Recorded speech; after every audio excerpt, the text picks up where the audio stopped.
Hello everyone, welcome to my channel the garden corners में। और आज हम बात करने वाले हैं कैक्टस के विंटर केयर के बारे में। जैसा कि आपको पता है कि विंटर केयर सीरीज़ चल रही है, जिसमें मैंने ऑलमोस्ट सभी प्लांट्स के बारे में आप सभी से शेयर किया है। तो अब मेरे कलेक्शन में है एक कैक्टस, जिसके बारे में आज हम आप सभी से डिटेल में शेयर करेंगे। वैसे तो लोग बोलते हैं कि कैक्टस को क्या ही केयर चाहिए, डिज़र्ट का प्लांट है, कुछ भी हो जाए अपने आप तो ज़िंदा रहेगा ही। लेकिन सच बोले तो सबसे ज़्यादा केयर जो होती है वो कैक्टस में ही होती है। वो बोलते हैं ना, जो चीज़ें जितनी आसान दिखती हैं होती नहीं हैं, तो सेम हमारा कैक्टस पे भी डिपेंड करता है। वैसे तो easy to maintain, easy to care plant है कैक्टस, बट अगर हम सावधानी रखें, उनकी केयर सही से करें, तो ये प्लांट हमारे गार्डन में बना रहता है। बट थोड़ी सी लापरवाही हुई तो ये प्लांट फिर किसी भी सीज़न में ख़राब हो सकता है। तो आज की इस वीडियो में हम डिटेल में बात करेंगे कैक्टस के विंटर केयर के ऊपर, कि इसको कितना धूप चाहिए, कितनी पानी चाहिए, और पानी कब देना है कब नहीं देना है। फर्टिलाइज़र के रिगार्डिंग भी बात करेंगे। तो ओवरऑल सारे फैक्ट्स पे बात करेंगे। तो वीडियो को अंत तक ज़रूर देखिएगा, और अगर वीडियो पसंद आती है तो चैनल को सब्सक्राइब भी कीजिएगा। तो चलिए शुरू करते हैं आज की इस वीडियो को। तो सबसे पहले हम ये समझते हैं कि विंटर में कैक्टस के साथ एक्चुअली में होता क्या है। कैक्टस डेजर्ट से आता है, मतलब उनकी जो बॉडी होती है वो बेसिकली इस तरह की बनी होती है कि उसमें ज़्यादा से ज़्यादा पानी स्टोर किया जा सके। समर में ये एक्टिवली ग्रो करते हैं, जैसा कि आप सभी को पता है, और नई नई ग्रोथ, नए स्पाइक्स, और थोड़ा सा ये फास्ट ग्रोइंग भी होते हैं अपने समर टाइम में। लेकिन जैसे ही टेम्परेचर डाउन होता है और लाइट कम हो जाती है, तो कुछ जगहों पे कैक्टस जो है वो डोमेंसी में चला जाता है, यानी कि रेस्ट मोड पे चला जाता है। डोमेंसी का मतलब यही है कि प्लांट अब रेस्ट मोड पे या स्लो ग्रोथ मोड पे चला गया है। ऑलरेडी मैंने कुछ वीडियोस में डोमेंसी से रिलेटेड टॉपिक को क्लियर किया है, आप मेरी वो पुरानी वीडियोस देख सकते हैं। इस टाइम पे अगर हम ज़्यादा पानी, ज़्यादा फर्टिलाइज़र या बहुत ठंडी हवा और गीली मिट्टी देंगे, तो जो रूट्स होते हैं वो सांस नहीं ले पाते हैं, और वहाँ से ही आधी प्रॉब्लम शुरू होती है। आधी नहीं, 90% केस में प्रॉब्लम वहीं से शुरू होती है, रूट रॉट होना, जिससे है आपका जो कैक्टस होता है वो फिर ख़राब होने लगता है।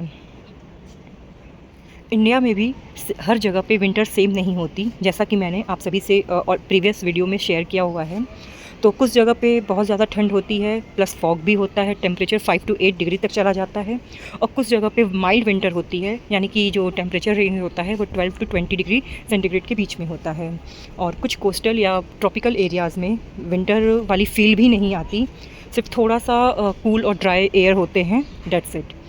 तो कैक्टस केयर आपको अपने क्लाइमेट के हिसाब से एडजस्ट करनी है, लेकिन कुछ बेसिक रूल जो हर जगह पे कॉमन रहेगा वो ये है कि उस टाइम पे, यानी कि विंटर के टाइम पे पानी कम देना, टेम्परेचर और लाइट को मेंटेन करना, यानी कि जहाँ प्रॉपर लाइट मिल सके, जहाँ ज़्यादा से ज़्यादा इसको, जिस एरिया में लाइट ज़्यादा मिले उस एरिया में कैक्टस को शिफ्ट करना, और ओवर वाटरिंग से बचना, यानी कि जो पानी की फ्रिक्वेंसी होती है उसको कम करना, नहीं तो जो प्लांट होते हैं वो रॉट हो जाता है फिर। जैसा कि अगर हम आपको अपना प्लांट दिखाएं, ये कैक्टस की वैरायटी है और ये अच्छा खासा ग्रो कर चुका है, बट ये देखिए ओवर वाटरिंग से ये कैक्टस जो है वो ख़राब हो रहा है, पूरा ये रॉट हो चुका है। अब बात करते हैं कि विंटर में कैक्टस को कितनी धूप चाहिए। तो विंटर में वैसे भी बहुत जगह पे सनलाइट वैसे भी कम हो जाती है, इसीलिए कैक्टस को और भी ज़्यादा लाइट देने की रिक्वायरमेंट होती है। तो सबसे पहले तो ट्राई कीजिए ऐसी जगह पे रखने का जहाँ पे उसको ज़्यादा से ज़्यादा धूप मिल सके। और अगर आपके वहाँ पूरे दिन की धूप नहीं आती है अगर विंटर में, तो आप इसे पूरे दिन धूप में रख सकते हैं, यानी कि खुले एरिया में रख सकते हैं। लेकिन अगर आपके एरिया में सुबह का टेम्परेचर बहुत लो चला जाता है, तो सुबह सुबह जो फ्रॉस्ट वाली हवा होती है या जो फॉग आता है उससे बचा के रखें। और अगर आपका एकदम ओपन में है, ओस गिर रहा है, तो उस टाइम पे कैक्टस को थोड़ा शेड में शिफ्ट कीजिए और किसी ऐसे कवर्ड एरिया के नीचे रख सकते हैं, जैसे कि छज्जा और बरामदे में, या आप अपना ग्रीन नेट के नीचे। तो इस तरह से आप विंटर्स में खुले आसमान के नीचे भी कवर एरिया में रख सकते हैं।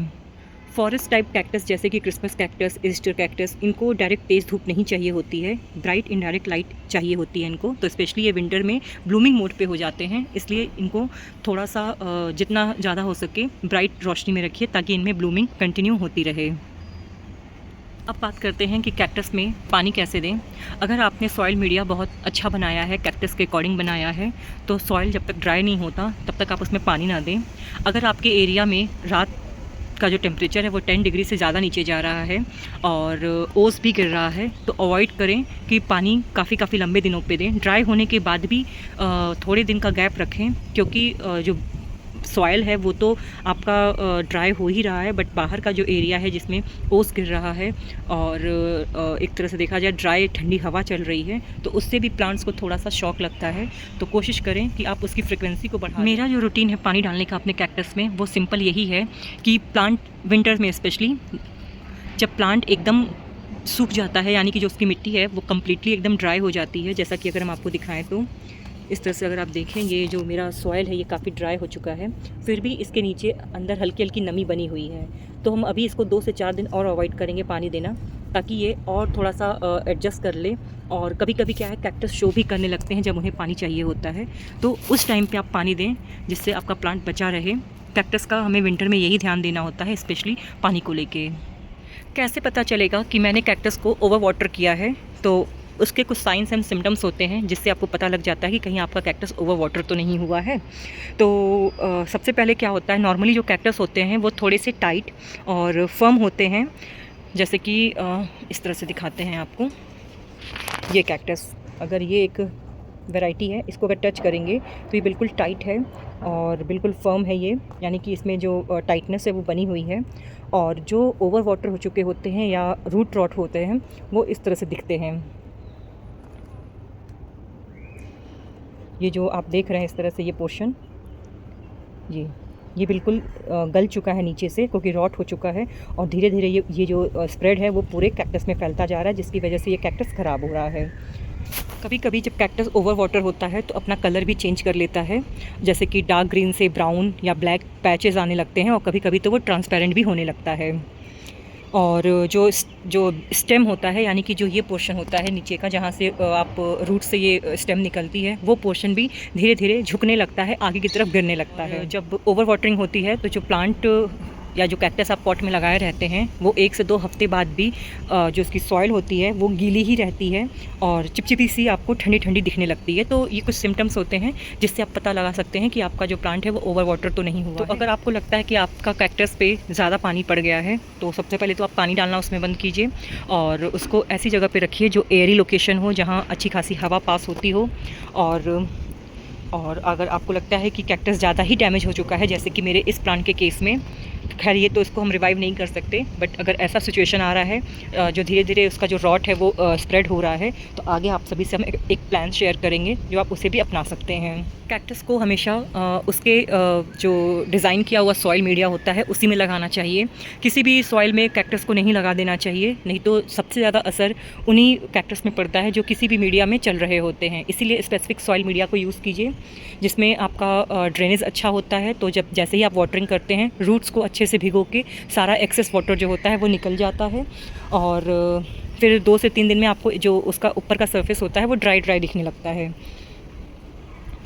वैसे अगर आप मेरे कलेक्शन में देख रहे होंगे तो मोस्टली मेरे जो कैक्टस हैं वो टेराकोटा के पॉट में लगे हैं। बाय द टाइम मैंने सारे कैक्टस के पॉट्स को मैंने आप सभी से रील्स और वीडियोस के ज़रिए शो किया है, और कुछ ही कैक्टस हैं जो मैंने प्लास्टिक के कंटेनर में ग्रो कर रखा है, नहीं तो मोस्टली मेरा टेराकोटा पॉट में है जिसमें ड्रेनेज होल है।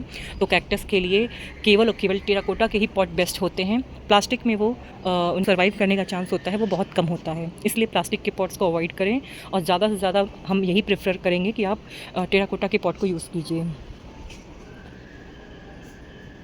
और अगर आपको डेकोरेटिव पॉट यूज़ करना है उस कैक्टस को डेकोरेट करने के लिए, तो सबसे बेस्ट ये होता है कि आप टेराकोटा के छोटे से छोटे पॉट में उस प्लांट को लगा के और डेकोरेटिव प्लांट के ऊपर, मतलब डेकोरेटिव पॉट के ऊपर उसको अलग से डाल दें। तो इससे क्या है कि आप डेकोर भी कर सकते हैं और वो आपका टेराकोटा के पॉट में लगा भी रहेगा। बट ये हमेशा ध्यान देना है कि उसमें ड्रेनेज होल ज़रूर हो। अब बात करते हैं फर्टिलाइज़र की कि विंटर में फर्टिलाइज़र देना चाहिए कि नहीं देना चाहिए। तो एज़ यूजुअल हमेशा की तरह मेरा यही कहना है कि जब टेम्परेचर आपके वहाँ वार्म और कोजी है तब तक ही आप अपने प्लांट को फर्टिलाइज़र दें।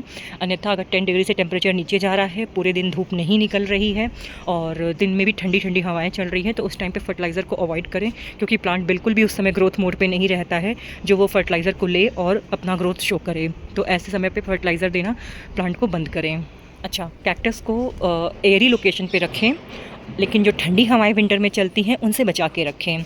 और वैसे भी कैक्टस को ह्यूमिडिटी बिल्कुल भी पसंद नहीं है, तो मिस्टिंग का कोई बात ही नहीं है। कैक्टस को कभी भी मिस्टिंग ना करें, कभी भी नहीं। और अगर आपको फंजीसाइड या ऐसे भी किसी इंसेक्टिसाइड का स्प्रे करना है तो हमेशा मॉर्निंग में करें। अच्छा, सब कैक्टस जो होते हैं वो सेम नहीं होते हैं, तो इनको बेसिकली अगर देखा जाए तो दो कैटेगरी में डिवाइड करते हैं, डेजर्ट कैक्टस और फॉरेस्ट कैक्टस में। तो जो डेजर्ट कैक्टस होते हैं वो आपका जैसे कि बनी ईयर, ये मेरा गोल्डन बैरल, मैमेलेरिया की वैरायटी, प्रिकली पियर, ये सबको जो कूल और ड्राई विंटर पसंद होता है। लेकिन जो फॉरेस्ट या जंगल कैक्टस होते हैं जैसे कि क्रिसमस कैक्टस, ईस्टर कैक्टस, एपिफाइलम, इन सबको जो ये नेचुरली जो होते हैं ये फॉरेस्ट के पास ग्रो करते हैं, फॉरेस्ट के ट्रीज़ पे ग्रो करते हैं, तो इनको थोड़ी सी ज़्यादा ह्यूमिडिटी और मॉइस्ट सॉइल पसंद होता है। और अगर क्रिसमस कैक्टस की बात करें तो विंटर में इसका ये ब्लूम टाइम होता है। आपने बहुत जगह देखा होगा कि जो क्रिसमस कैक्टस होते हैं वो इस टाइम पे ब्लूमिंग करते हैं। तो अगर कभी आपको कोई भी कैक्टस गिफ्ट में या ऐसे किसी ओकेजन पे गिफ्ट कोई कर रहा है या आप ख़रीद रहे हैं तो hमेशा उसके बारे में पहले रिसर्च करें कि कहीं वो डेजर्ट या फॉरेस्ट कैक्टस तो नहीं है। उसके अकॉर्डिंग फिर उसकी सॉइल मीडिया को प्रिपेयर कीजिए और उसकी केयर कीजिए। अभी मैंने आप सभी को कैक्टस के कुछ ऐसे टिप्स बताए हैं जिनको आप ध्यान रखेंगे तो विंटर में ये अच्छा ग्रो करेगा। अब बात करते हैं रेस्क्यू प्लान के बारे में, जो मैंने अभी कुछ टाइम पहले डिस्कस किया आप सभी से कि लास्ट में बताएंगे।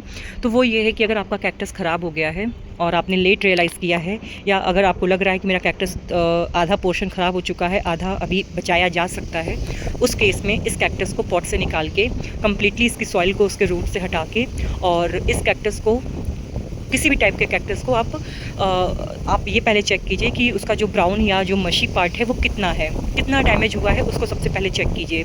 उसके बाद फिर आप इसको एक शार्प नाइफ़ से कट कीजिए, तब तक कट कीजिए जब तक उसका वाइट वाला पोर्शन दिखना ना शुरू हो जाए।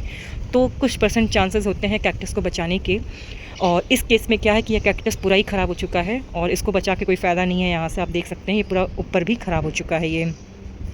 तो जो मैंने प्लान बताया है उसमें आप उसको कट कीजिए, कुछ दिन के लिए उसको ड्राई होने के लिए रखिए, और जब वो प्रॉपर ड्राई हो जाए अच्छे से तब उसको फ्रेश कैक्टस सॉइल मीडिया में उसको शिफ्ट कीजिए। उसके बाद उसको कुछ ऐसे लोकेशन पे रखिए जहाँ उसको ब्राइट रोशनी मिले। फिर उसके अकॉर्डिंग कि वो डेजर्ट का प्लांट है कि फॉरेस्ट का प्लांट है, उसके अकॉर्डिंग उसको सनलाइट और टेम्परेचर दीजिए। वो प्लांट थोड़े ही दिन में आपको रूट्स शो करने लगेगा। अगर हम अपनी एक प्लांट की बात बताएं, मैंने शूट तो नहीं किया है, बट ये मेरा एक ओल्ड मैन कैक्टस है जो मेरा ये रॉट हो गया था आज से कुछ टाइम पहले, और सेम ट्रीटमेंट मैंने इस प्लांट के साथ किया था कि इसका नीचे का जो रूट्स वाला पोर्शन है उसको अच्छे से कट करके और इसको ड्राई करने के लिए रख दिया था। और ड्राई जब ये प्रॉपर हो गया था तो फिर नया सॉइल मीडिया दे के मैंने इसको रिपोर्ट किया था, और ये इसमें कुछ समय बाद इसमें अच्छा ग्रोथ हो गया और ये प्लांट इतना बड़ा ग्रो कर चुका है। तो इसके जो हेल्दी हेयर्स आप देख रहे हैं तो ये इसकी ग्रोथ को शो कर रहा है कि ये कैक्टस बहुत अच्छा ग्रो कर रहा है। तो इस तरह से आप अपने कैक्टस को चेक करके सर्वाइव कर सकते हैं अगर डैमेज का कुछ हिस्सा रह गया है तो अब आप समझ गए होंगे कि कैक्टस की केयर कैसे करनी है विंटर में। तो इन शॉर्ट हम आपसे शेयर करते हैं, लाइट का ध्यान रखिए, स्पेशली विंटर में जितना ज़्यादा से ज़्यादा हो सके इसको लाइट दीजिए। पानी का ध्यान रखिए, कम से कम पानी दीजिए जब तक मिट्टी जो है वो बिल्कुल भी ड्राई ना हो जाए। और टेम्परेचर और सॉइल का भी ध्यान रखिए कि वेल ड्रेनिंग सॉइल यूज़ कीजिए और ठंडी गीली मिट्टी से प्लांट को बचा के रखिए। तो आपके घर में कौन कौन से कैक्टस हैं और विंटर में आप उनके साथ सबसे बड़ा स्ट्रगल क्या फेस करते हैं, मुझे कमेंट में ज़रूर बताइएगा। अगर वीडियो हेल्पफुल लगी हो तो लाइक, शेयर एंड चैनल को सब्सक्राइब भी कीजिएगा। मिलते हैं आप सभी से नेक्स्ट वीडियो में, तब तक के लिए happy gardening and take care of your desert babies.